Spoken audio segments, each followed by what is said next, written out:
आप सभी का दिन शुभ हो और इस YouTube चैनल पर आप सभी का स्वागत है। यह YouTube चैनल यीशु का हृदय आपकी प्रतीक्षा कर रहा है। आपको हमारे प्रभु यीशु मसीह और धन्य वर्जिन मैरी की ओर से भेजे गए स्वर्गीय प्रेम पत्र प्रदान करता है, ताकि हम भगवान के मेमने के साथ स्वर्गीय विवाह के लिए ठीक से तैयारी कर सकें। आज हम रोमानिया में न्यू जेरूसलम के पवित्र मठ में हमारे प्रभु यीशु मसीह द्वारा दिए गए गोफ के वचन प्रस्तुत करते हैं। दुनिया के अंत और प्रभु के दिन के बारे में परमेश्वर का वचन 1964 से 1978 भाग 1। पिता, पुत्र और पवित्र आत्मा के नाम पर आमीन। प्रभु यीशु मसीह ने पृथ्वी के सभी राजाओं का शासन सिंहासन पृथ्वी से छीन लिया। यदि कोई उसके राज्य में रहना चाहता है तो वह प्रभु की भांति हाथ फैलाकर रहे। यह सीट के बारे में नहीं है, बल्कि राजा के उपहार के बारे में है, जिसे पवित्र त्रिमूर्ति ने छीन लिया। स्वर्ग से एक छोटा पक्षी पृथ्वी पर राजा बनने के लिए आता है। हाँ, यह आ रहा है।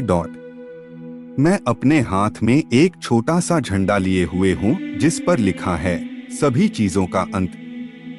जब से मैं पैदा हुआ हूं तब से मैं इस सुसमाचार का प्रचार कर रहा हूं।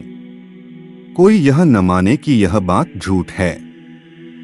स्वर्ग में कोई भी संत या देवदूत नहीं बचा है जो आपके रास्ते को साफ करने के लिए झाड़ू लेकर न आया हो, विशेष रूप से भविष्यवक्ता जो ब्रश करते रहे हैं ताकि आप जल्दी आ सकें। पुत्रों, तुम किसी सांसारिक माँ से नहीं हो, बल्कि तुम एक आध्यात्मिक माँ से पैदा हुए हो। जब परमेश्वर ने तुम्हारे घर में रोटी भेजी तब तुम्हारी आंखों ने न देखा। अपने मन में अच्छी तरह याद रखो, क्योंकि अब वह आजादी नहीं है जो पहले थी। छोटे छोटे चर्चों पर ताले लग गए हैं। प्रत्येक छोटे द्वार पर अभी भी एक छोटा सा मार्ग है। ओह, एक बार दरवाजे कैसे खुले थे और आप प्रवेश कर रहे थे और भयभीत नहीं थे। ओह यरूशलेम के बच्चों, ओह आने वाले नगर के बच्चों। आध्यात्मिक रूप से बताया गया कि वह समय आएगा जब हम फिर से स्वतंत्र होंगे। ओह, इस काम के बिना मत खोजो, क्योंकि मैं तुम्हारे साथ अनलॉक करना चाहता हूँ। तुम नमक का एक टुकड़ा हो जो इस सारी पृथ्वी को नमकीन बना देगा। अंत में आप ही इस युग की कुंजी हैं। प्रभु इसे रख रहे हैं। लेकिन मैंने यह चाबी किसे दी? देखें कि क्या आप नहीं जानते कि क्या आप कानून नहीं पढ़ते हैं? क्योंकि यह उस बड़े कैलेंडर पर लिखा है जिसे मैं छोड़ गया था। अपने होश में आओ, क्योंकि यह काम अच्छी तरह से नहीं देखा जाता है, लेकिन वह समय आएगा जब यह बहुत अच्छी तरह से देखा जाएगा, क्योंकि यह जक्कई का घर है। और जान लो कि तुम में से कुछ लोग इसमें प्रवेश करेंगे और अन्य लोग इसमें प्रवेश नहीं करेंगे, क्योंकि प्रभु ने तैयार किया है एक ऐसी जगह जो पृथ्वी पर जैसी नहीं होगी, आखिरी बार आ रही है। यदि तुम विश्वास नहीं करते तो जान लो कि तुम इस पृथ्वी के अधिकारी न होगे। बेटा, पुराने कपड़े उतार कर नए पहन लो, क्योंकि प्रभु तुम्हारे पास आएंगे और तुम्हें आकाश के बादलों पर उठा लेंगे। यदि आप घर में हैं तो ये शब्द सुनते ही घर से बाहर निकल जाएं। यदि आप खेत में हैं तो यह फुसफुसाहट सुनकर मैदान में उतर जाएं। उठो और मेरे पीछे आओ। यदि आप घर के ऊपर हैं तो नीचे न आएं और अपने घर से कुछ भी न लें। आना, मेरी फुसफुसाहट पर उठो। बेटा, जल्दी करो और मेरे पीछे आओ। यदि आप मेरी सेवाओं में हैं तो मैं आपको इसकी अनुमति देता हूँ, मुझसे अपनी यात्रा के लिए आशीर्वाद मांगने के लिए, क्योंकि मेरी फुसफुसाहट से सारा नरक कराह रहा है और मेरे शब्दों से सारा नरक डर रहा है। मेरे बुलाने पर सारा नरक उठ खड़ा होगा। लेकिन सावधान रहो ईसाई, तुम्हें कैसे निकलना है, क्योंकि तुम्हारे रिश्तेदार तुम्हारे रास्ते में आ जाएंगे और तुम्हें रोक देंगे। उनसे मेरी फुसफुसाहटों के बारे में कुछ मत कहो। तुम मेरे पीछे आओ। तुम्हें पता है वो वक्त कैसा होगा, क्योंकि सबसे प्यारा दोस्त भी तुम्हें रोकेगा ताकि तुम्हें देर हो जाए। आलसी मत बनो, क्योंकि मैं तुम्हें अपने मन के अनुसार पुत्र कहूंगा, और जैसा प्रेम मैंने कभी किसी से नहीं किया वैसा प्रेम तुमसे करूंगा। मैं पुनरुत्थान के दिन से ऊपर तुम्हारा नाम बताऊंगा। मैं तुम्हारा नाम तुम्हारे जन्म के दिन से ऊपर बताऊंगा। मैं तुम्हारा नाम पहले आदमी के जन्म से ऊपर बताऊंगा। मेरे पास आओ जो योजना में है। प्रतीक में से एक आदमी, तुम आजकल के आदमी हो जो सब कुछ नहीं भूला, जो काम किया गया है, जो अपने पिता को नहीं भूला, जिसका नाम परमेश्वर है, और मेरे पीछे हो लिया आपके पास जो कुछ भी था और कुछ भी आपको पवित्र सत्य से नहीं तोड़ सका। मेरे पास आओ, क्योंकि जब मैं तुम्हें बुलाऊंगा तो तुम्हें बहुत अच्छा लगेगा। आज मैंने उन सभी कार्यों से ग्राफ्ट लिया है जो शुरू से ही काम किए गए हैं, उन्हें एक साथ एकजुट करने के लिए, यानी शुरुआत के साथ अंत, लेकिन मेरे लिए उन्हें एक साथ बांधना मुश्किल है, क्योंकि अंत को शुरुआत से अलग कर दिया गया है।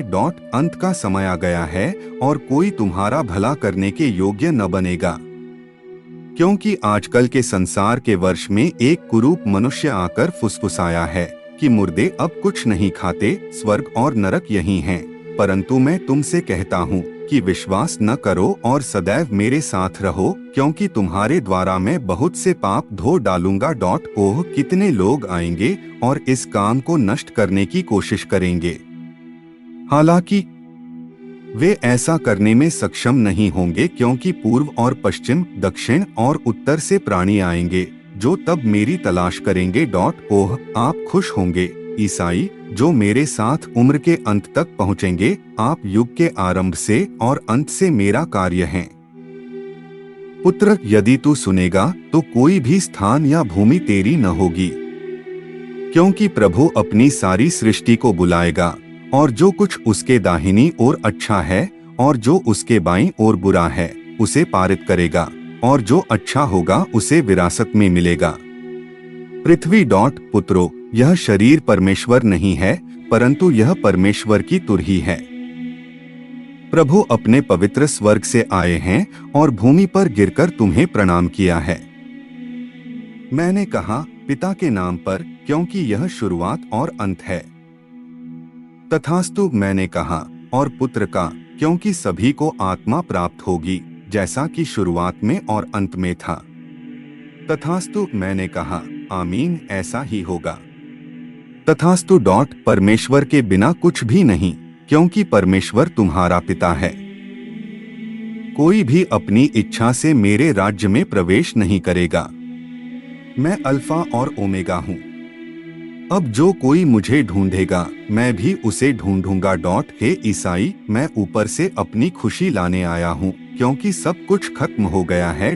हे पुत्रों, अपनी आंखें खोलो, क्योंकि मैं अंत तक पहुँच गया हूँ और तुम इसे नहीं जानते। यह उस व्यक्ति के लिए दुखद है जो प्रभु यीशु मसीह के वचनों को सीखने नहीं आया है।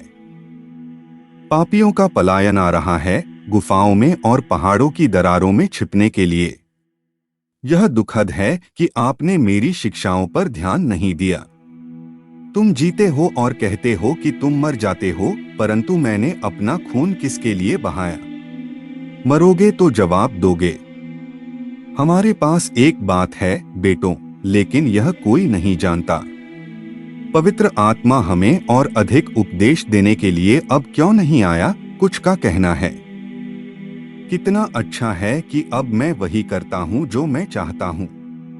दूसरे कहते हैं, ओह, यह बिंदु हमें कितना भारी दर्द दिखाएगा।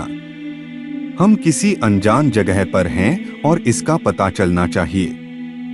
अगर आपको पता होता कि आपके सामने कौन सा बिंदु है तो आप खाना पीना बंद कर देंगे।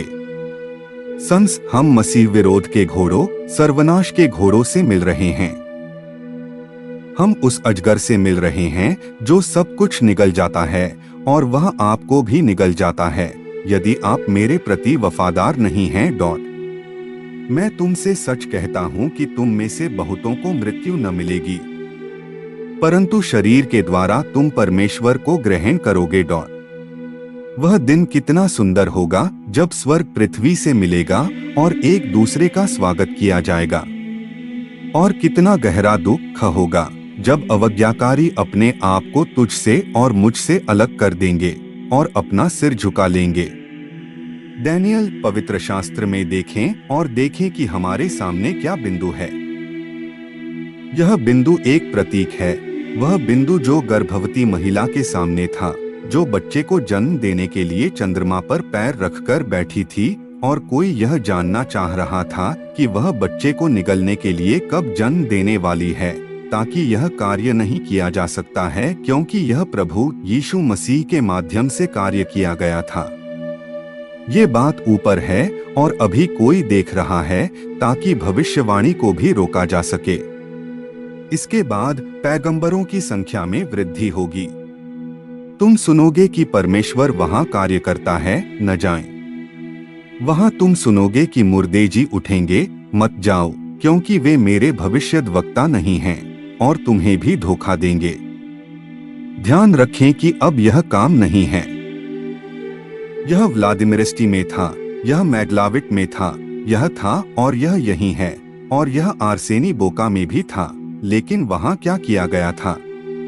सावधान रहो क्योंकि बहुत से लोग सही भविष्यवाणी से भटक गए हैं और अब सच मत बोलो। इस भविष्यवाणी के लिए नहीं किया गया है और यह नहीं होगा। अंतिम समय तक वफादार और कार्यकर्ता बने रहें। यह आज के संदेश का अंत है। भगवान आपको आशीर्वाद दें और आपको अपने दिल के करीब रखें। आमीन।